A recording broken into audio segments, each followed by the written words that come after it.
Hey, Bookmatic lifelong learners. So we are here with another great episode with Philip Gabbard, the author of This Day and his new book, Thrivation, which was such a joy to read, a little bit different from his first book. I had some great feelings, great lessons from the book.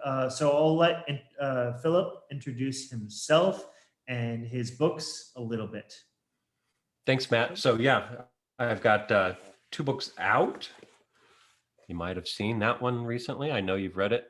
I really appreciate you supporting and kind of getting along with that, along with This Day. So it was an experience of mine to kind of collect my thoughts, corral my thoughts, and actually put them into some shareable document other than just stored inside my head. So I did the exercise not out of a bucket list, Matt. I think best when I write. And I had a lot to unpack out of my, things that I've been carrying with me for too long, thoughts and opinions and philosophies of life that I maybe if at a point I thought I was odd or why do I think the way that I think? I took a long form technique of writing my thoughts out to really get them purified as best I could and shared them. So I'm thrilled to be here with you, thrilled to talk about them at any level you want. Yeah, definitely. And another great thing I want to let the audience know that This Day was one of my favorite books in 2020. So I was really excited to hear that Philip came out with a new book just this year, or at the end of last year, was it? End of 2020? Yeah, end of 2020.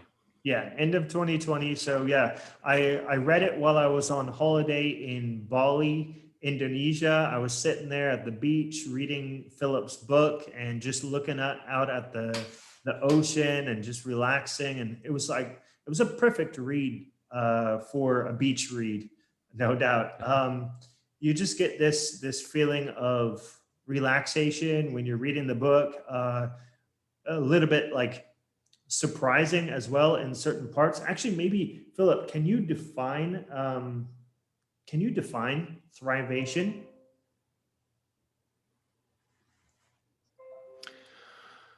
It's a mouthful. I've been asked often to try to put things into, these pitch words and how could you describe your book in 3 words or so. There's elements that people would like me to say. Thrivation is a lot about understanding what the circle of life is. There's life, there's death, there's thrivation, and you're only guaranteed one of those things. To thrive is really to give. And I realized as I started recording my thoughts that I didn't know what thrive was. Was it gathering things? Was it getting things? Is it having things? And as I looked around, there wasn't really any answer to what does it mean to thrive? Here we sit on a planet that's infinitely abundant. And why do people suffer? Why do we do the same stupid things generationally, century after century? And why have some people lasted the test of time, like Einstein or Nietzsche or Carl Jung or capitalism? Why are these, how do they fit into it? Why did they expand and continue and when some really other cool ideas didn't? So thrivation is a made up word. You Google it and you go, what is thrivation? It's the act of thriving. And what does it mean to thrive? In my bottom line opinion, it means to give. Yeah. Yeah, I mean, I caught that thread throughout your whole book is basically, our society is kind of materialistic, and why do we have to be so like that, and why not, give back? So yeah, I would say that's a very good definition of thrive, to be alive and to give.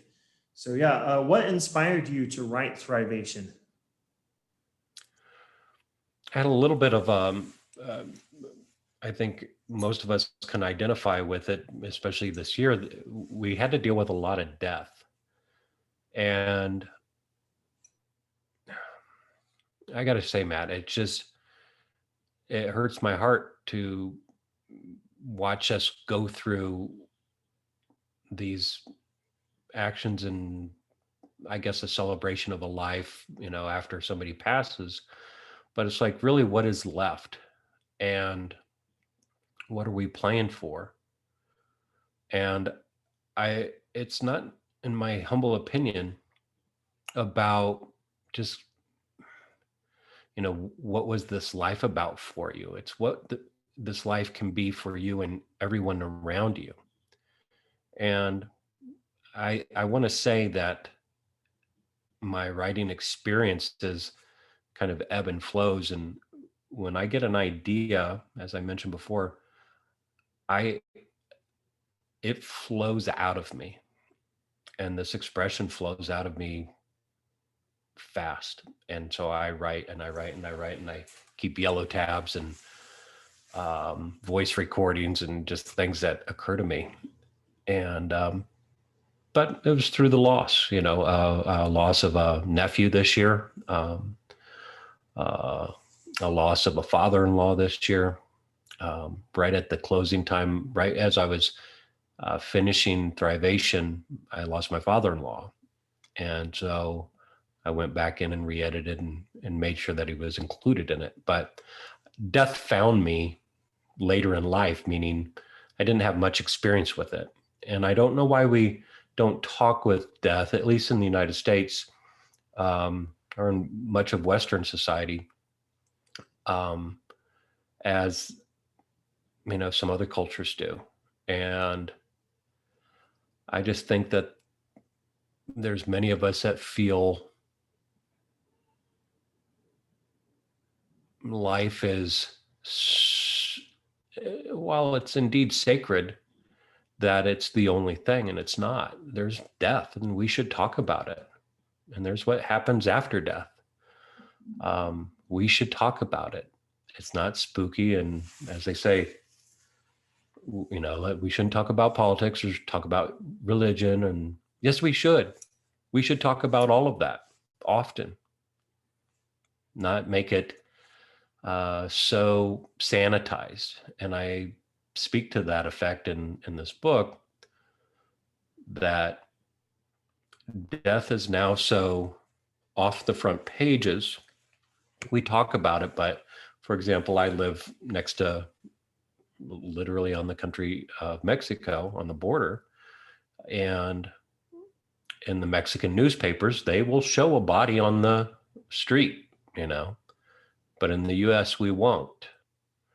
In Mexico, prior to COVID, but when somebody was ill in the hospital, the whole family could come into the hospital room and be with abuelita or whomever that was ill.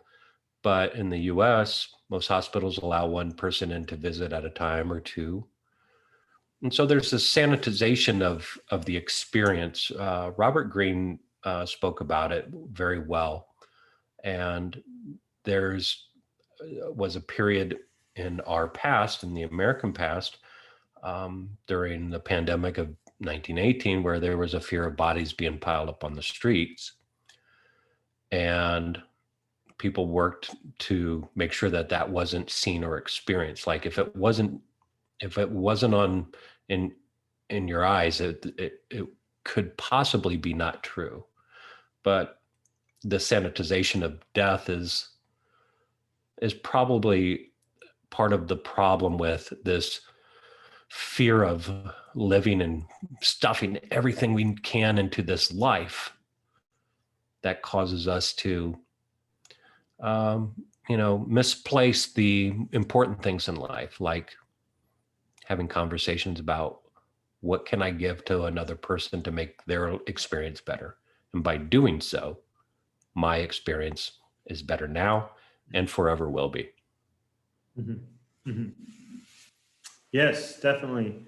Yeah, I totally feel you there, Philip. My mother passed away last year as well in 2020. So yeah, I know that feeling, and that is something that we don't really talk about in the U.S.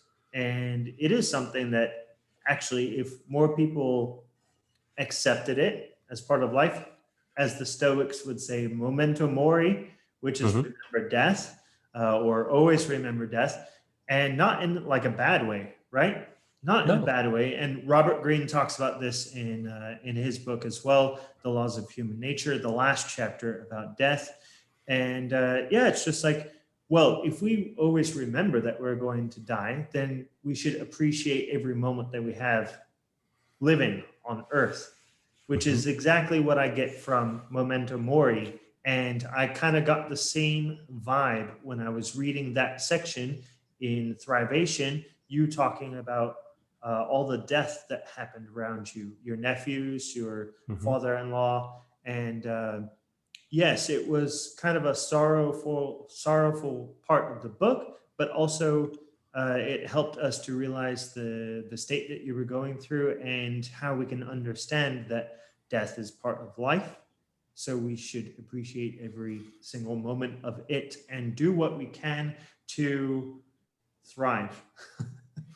Right? Well, yeah. So it's, Yeah. if you think of thrive like, the seeds of the spores of a plant, um, what you're not guaranteed to, that seed is not guaranteed to, land, settle, fertilize, germinate, and grow, but it could at some point, years later.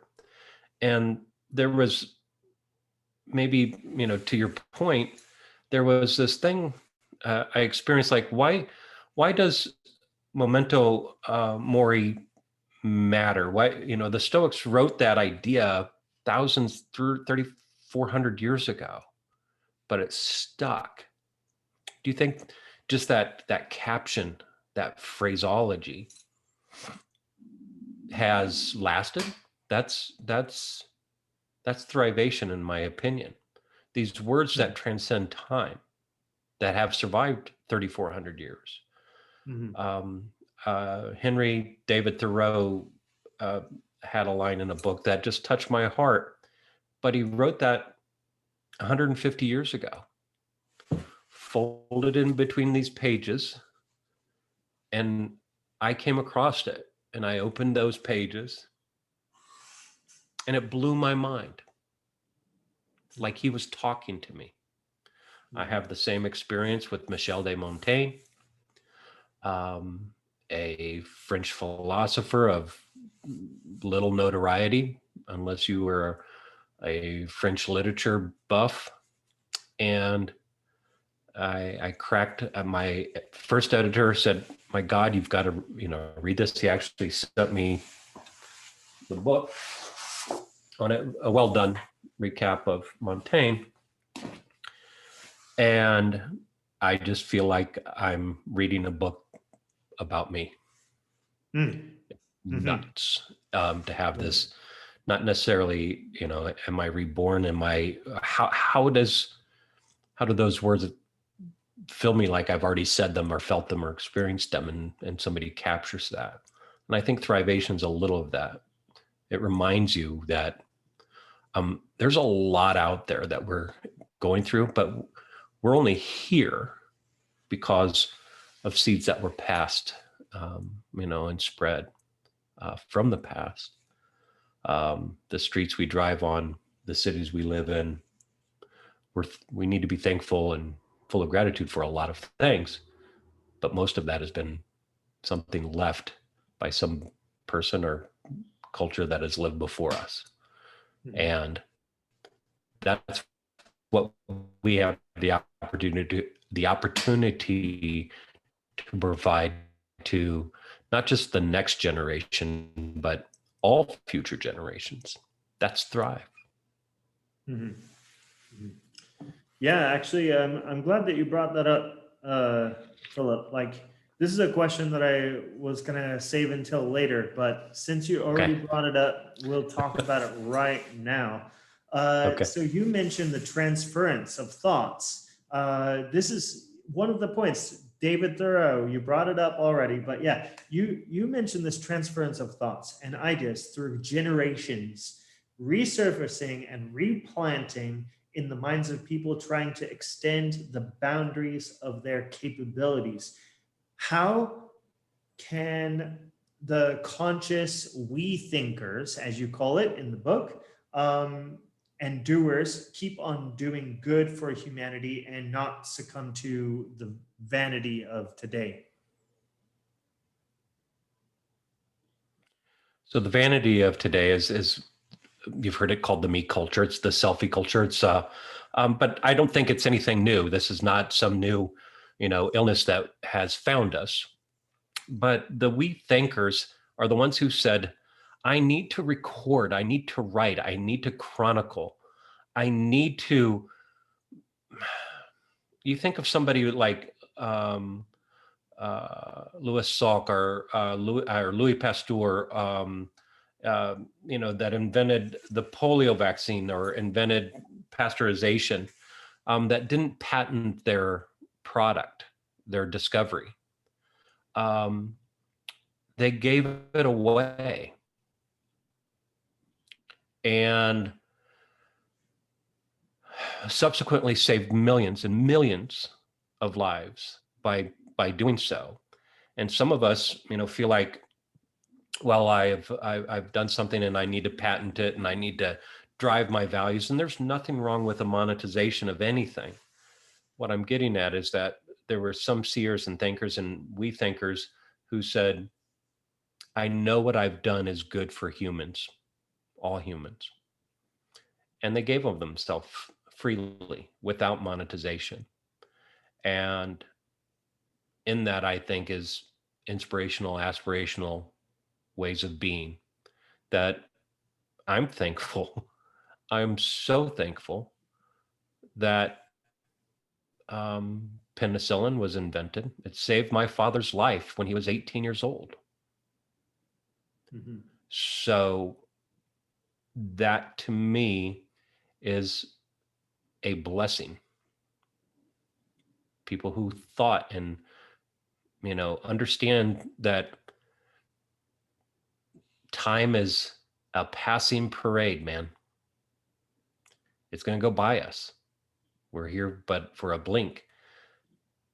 And we're scared to die. There's nobody looks forward to it, but we can talk about it and celebrate it and see what we can leave and do for another generation or, a generation 10,000 years from now.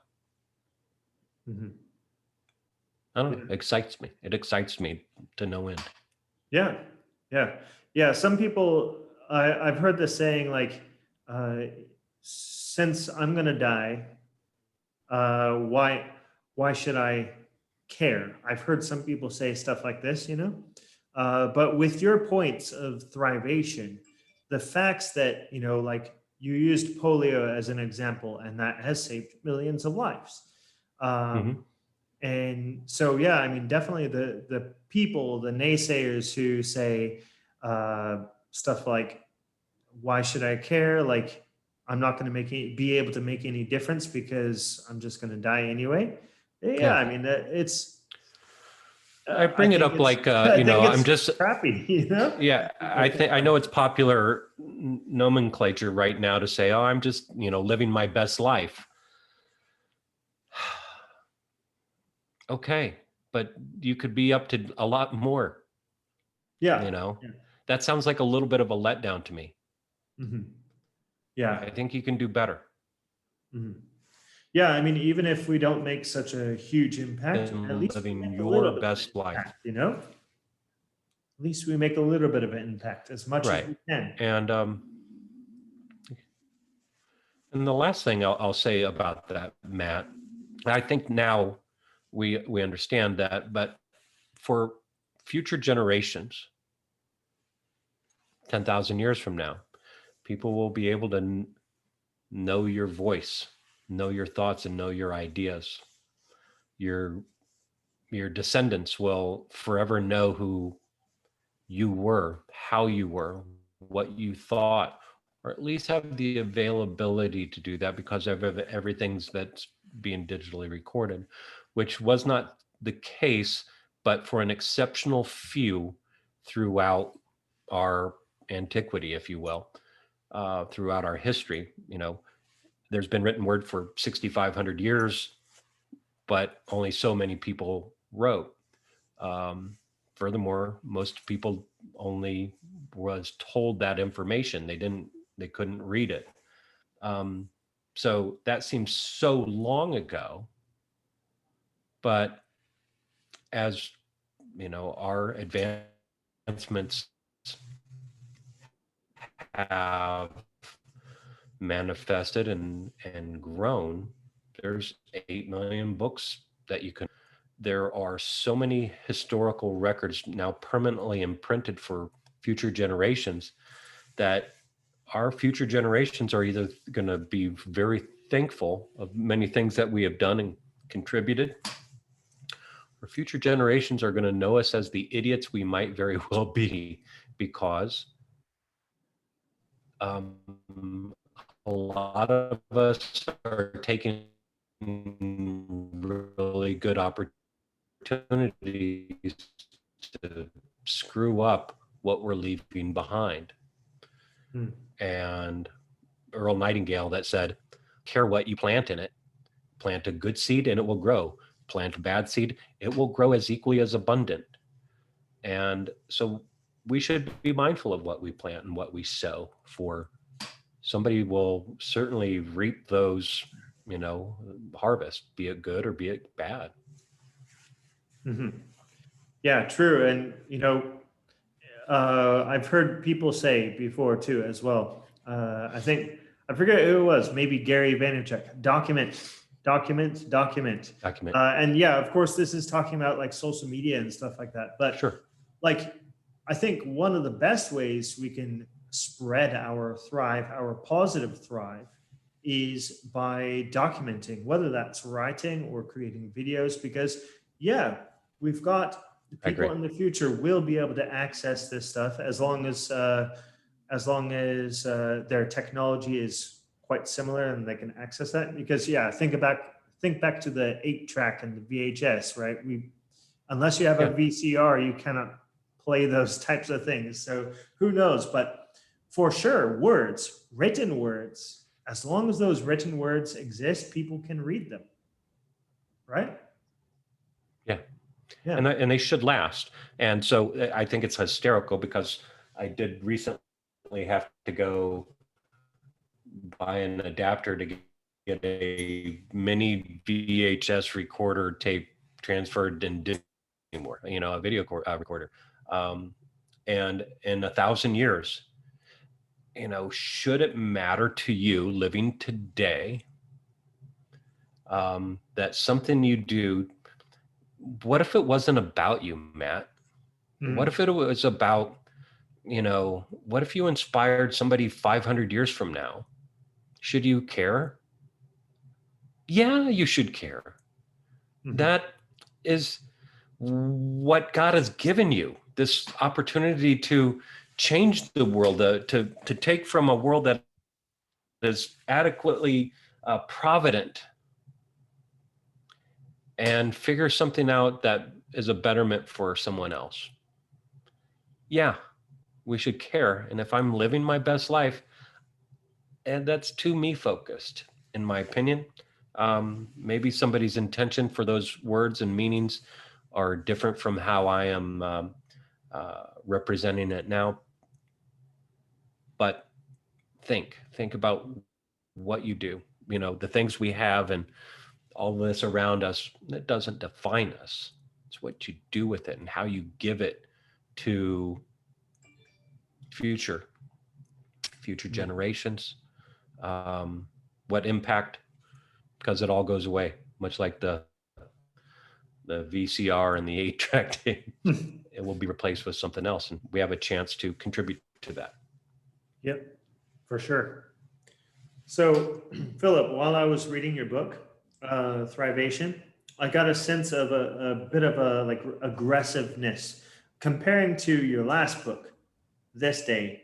This one is a lot more aggressive. Can you explain a little bit about why that is and your thoughts about that?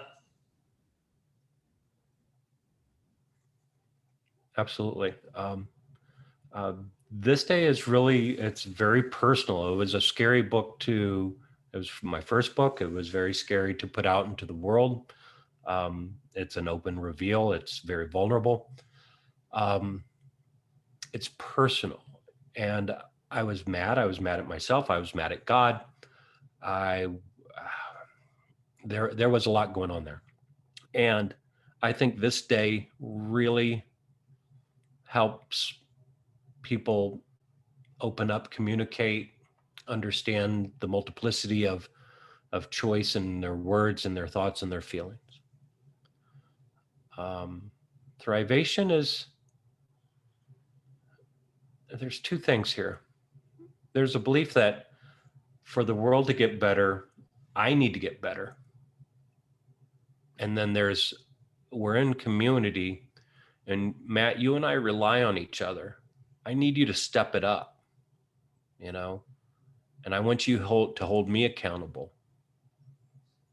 All right. I want us to keep our eye on the prize, that we die, that we are going to not have this time on this earth anymore. And there's something that we can do to help some other future human being. And so I'm angry at a level of, if I want to call your bluff or society's bluff or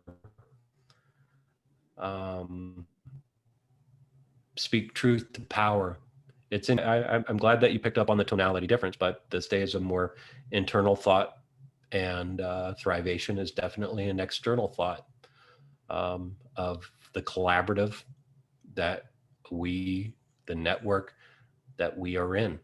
That network that we are in is the only reason you and I are here. So yeah, I have thoughts on that. And it might be easy for me to say, well, we'll let governments worry about that, and we'll let communities worry about that. Bullshit.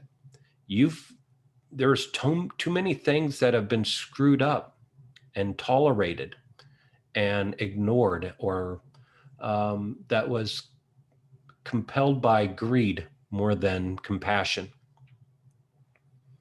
Mm-hmm. A belief of, I reference this in Thrivation. It's just like, if I've done well in this life and I've, made millions or billions of dollars, and I've really done good for people, and I'm going to die and I'm going to leave all my money to my children. Because that's how it goes. We should invest everything in our children and, leave all the wealth to them. Well, what if they're idiots, Matt? All right. Let's call it what it is. My child might grow up to be an idiot, an imbecile, a greed-driven, taker. I don't know. If my money all given to one person is the right application for what that tool is supposed to be used for. So, if you can't tell, I'm opinionated about the subject matter, but I do believe that it was time to have this external talk to the network, to the community, to the collaborative we exist in. So there's tonality change as well. Mm-hmm. Yeah. Yeah. I mean, I definitely felt it in the sense of writing, and like you said, it's external rather than internal. When you're writing about internal things, maybe the tone is definitely going to be different than when you're writing about external things. So I caught on that, and just wanted to ask. And I will tell you, as an author, as hard as it is to sometimes put your words out there into the world, probably the most meaningful parts of that, Matt, is for somebody who reads as many books as you do. For you to pick up on that it warms my heart. I'm thrilled that you got those nuances. Mhm. Yeah, cool. So I have another question for you about the interesting word you used. You said everyman. So what is the difference between expert words and everyman words? Thanks for bringing that up. I think it's Yeah. a very important point and a valid point. Expert words are cultivated words. They are accrued and refined words. They're accepted words, approved words, um, maybe scientifically. But everyman words can be street words, real life, hard knocks, the philosophy of a regular guy, that you might have a drink with at a bar, or at the end of a hard day of labor, or at the end of a marathon, when I don't need to say the right things, I need to say the meaningful things. Expert words are important. They have helped us understand the fine, maybe, the directions. They help us navigate legal events and, governmental elements. They've kept us well and safe at times, but they've also corralled and controlled us. And everyman words is how I talk with my wife at the end of the day about the real things that scare the shit out of me, the challenges I have for my children. And it also helps me, inspires me to have my words matter to somebody else. So I want to speak them. And every man is is a regular guy. I have the same feelings regardless of ideology. Every man words. Most of us can understand that all of us human beings have the same needs. It's not skin color, it's not financial, it's not, we want to be loved, we want to be safe and secure, and we want to multiply. Those are pretty basic things. We want to survive, and we want to survive over time. But there's a difference between the words we use to get there. And I understand that I'm not an expert. I am an expert in certain things in my life, but I'm absolutely an expert in the words and thoughts and philosophies that I have and share and have tallied, and God damn it, I can contribute. That's an everyman command. I need to. It's not that I want to, I need to. I owe it to my fellow man. I would like to read a quote about that. Does that sound good to you? From your book, Okay. page 38, 39. Yes, sir. Yeah. Yes, sir. Go ahead. So regardless, an everyman motif is kind of badass. It says that I speak of and think from the viewpoint of the common man and woman. I speak as an unaffiliated human for all humans and all species. While other superpowers may include a mask or a cape, my superpowers are my words. These words, bold words, truthful words. Expert words are different from everyman words. Expert words can pack a punch. Sometimes their words will carry some learned meanings and carry some extra weightiness. After all, their words are those words that become the words that others use to navigate through life. But sometimes those experts are a part of the fabric of the noise that keeps us stuck. Their words become trite or somehow expected or canned, planned, generic, or desynthesized. Their words can be charged words, rife with suspiciousness, selling or adjuling something for their benefit and expressly not yours. Yeah, I love that quote. Love that quote. Thank you. Thank Especially you. that last line. Very surprising. Pretty spot on. Yeah. Very surprising.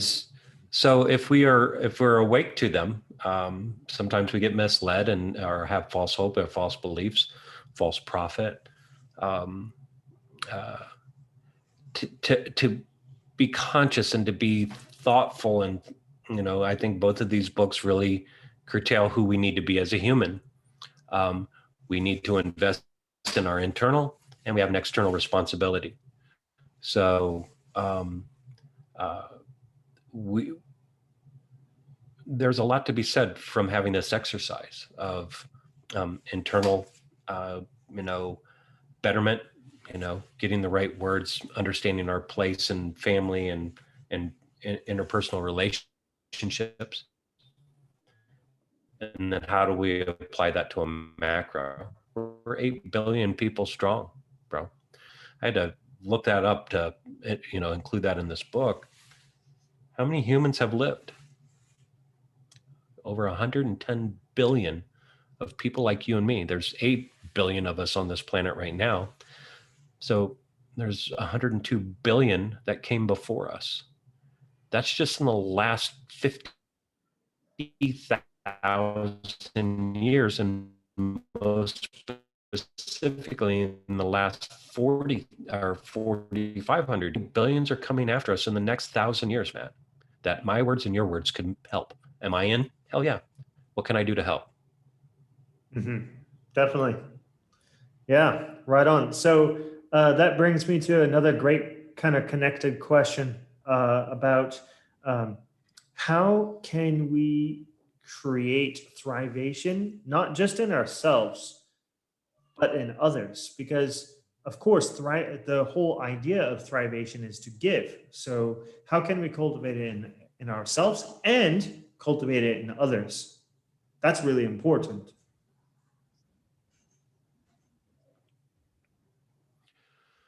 So part of the expert words, in my opinion, we've been sold to truthfully be consumers. I work in marketing. I'm part of the grind. I understand my role. The part of our success in this world, for at least for the United States, is that we're consumption based. And I start with that, Matt, because I think we've got a presence, the fact for young people, others that we can inspire, that will listen, our example of how we live our life is how we've learned. Most people, like I mentioned in the book THISday, most of what we know, most of our behaviors, that is how it's handed down to us. Most of us have not read Socrates or Plato or Aristotle or Kant or The Wealth of Nations, the Bible. Most of us haven't read that. Most of that was told to us in catchy slogans like "Build a better mousetrap." Right? Wasn't that the catchphrase for capitalism? We might be the greatest country for opportunity, and have cornered the catchphrase, the American dream. But if I don't explain what that American dream is to others and show them how to responsibly do that, then I've not done my best work. Most of us have just told people, do this, and this is how it works. We need to show people how thrivation works, how to plant a seed. Any seed will grow if given the right nourishment, the right environment. And but as I mentioned earlier, those could also be bad seeds, bad ideas, and truthfully, bad ideas grow. bad ideas can spread and thrive equally. And you've seen governments toppled. You've seen, great nations fail. And it will scare the shit out of most people, to think like, well, in Syria 10 years ago, there were people like me and you having conference calls, and now they're living in tents and as asylum seekers and trying to save their own lives from a civil war. You see collapse of long-lasting governments in the USSR throughout history. Should you have read history? But if you really read it, which you should, then you'll know this is what we should be doing. The action is not telling people about, our history. Read it and compare it and contrast it and formulate your own philosophies and hypotheses. This is what we should be teaching our children to do, not to watch a YouTube video every time they need, they can't understand a hard question that they had on their Zoom meeting, many books. There's so much to learn and to know. That's how we teach somebody else to thrive. Yes, by showing. Exactly. By showing. Definitely. Cool. So what is Thrivation not? I don't know if we discussed this yet. What is Thrivation not? You know what? Sometimes it's the easier way to, let me tell you what it's not. It's not gathering more shit. It's not having shopping bags full of useless things. It's not an accumulation of wealth. You can certainly put your wealth in. Wealth is absolutely, money is just a tool. It's just a tool, just like a hammer can't hug a child. Money can't hug a child. Hammers drive nails and break things, and money can do the same thing. So Thrivation is not the accumulation of things. That's not what it means to have more of. It means to give. And there's a balance in there. And again, it's like balance itself. You'll know it when you got it. I can't always tell you about it. I'm going to have to show you, or you're going to have to try it yourself. But for a lot of us, it's hard to give. It's hard to give because we go through these myths of, well, if I give and then you don't give, then I'm the one that's supporting everybody and nobody else is helping me. I've already given. I'm struggling. Those are valid and considerable points, but when you exercise those points down and understand that I might be struggling, but I have more to give. I've got, you want this book? I'm going to give that book. I mean, the habit of giving is addictive, and it's from fear that we feel like we need to collect it, and we don't. We need to take what we learn, share it. That's how we embed learning, right? You have mastered the art of teaching, Matt, and sharing your knowledge with others through your programs. And that makes you wiser, harder for the experience. Mm-hmm. Yeah, I agree with the whole learning thing for sure. So, cool. So Philip, a couple last questions for you would be, why should people buy your book? Or your books? Both of your books, yeah? Sometimes people find themselves stuck in life. Sometimes people, again, will find themselves uninspired by certain things? Is it the world around you that's so changing, or is it you? I think my books, when they find you, uh, your decisions, and in your world in ways that most other books will not. Um, my book unlocks doors in your mind.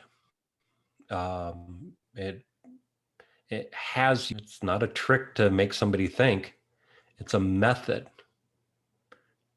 to really challenge ourselves to, can we do better? Sometimes people think like, I need to, study so I can answer questions. No, you don't study to answer questions. You study to think. That's the reason why we study, not to get the questions right. We learn so much by losing a game. We learn so much by losing a loved one. We learn so much by losing that we sometimes think that we fail when we lose. We don't, not if you do it right. And so these books, they just make you think, man. And as we mentioned earlier before, sometimes I don't need you to remember my words. You don't need to remember all my quotes. You need to remember that my words will help you think better, more richly, more clearly. That's why these books should be read. Yeah. Yeah, I like that saying. You don't need to remember my stories. You don't need to remember my quotes, but remember the feelings, remember the concepts of what you show in your books. And, that's one of the aspects that I got from this day, not so much in Thrivation, but this day, you were really about showing people rather than telling them what to do, like a self-help how-to book, which is not. Thrivation is not Right. that either. It's more of the concept and the ideas that we can absorb and plant the seed, as you say in your book, plant the seed, water it, let it grow, let it sprout, and spread it to other people. Mm-hmm. So really, I guess if that's the one thing you want us to take from Thrivation, I think that's really what it is planting the seed and letting it grow and spreading it to other people, if I'm not mistaken, right, Philip? It is, absolutely. That's the only reason that we're here. There's one other element that I want to bring up, though. I think that is that is imperative to discuss, and it's this law. I fabricate, much like the law of abundance, or the law of attraction, I think was the popular way to say it. Is the law of equality. And I discuss it in such a way that all matter is equal, regardless of its comparative size, because that comes with comparison and judgment. And if we really start to grasp and understand this concept of a law of equality, what it says is that in a loaf of bread, there are ingredients. There's eggs and milk and flour and water, or salt, and all of these elements that go into a loaf of bread. They're all equally important, none greater than the other. When we wrap our mind around that concept, we understand that the smallest ingredient can matter the most.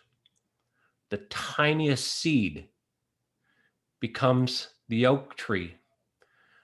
Jesus discussed this.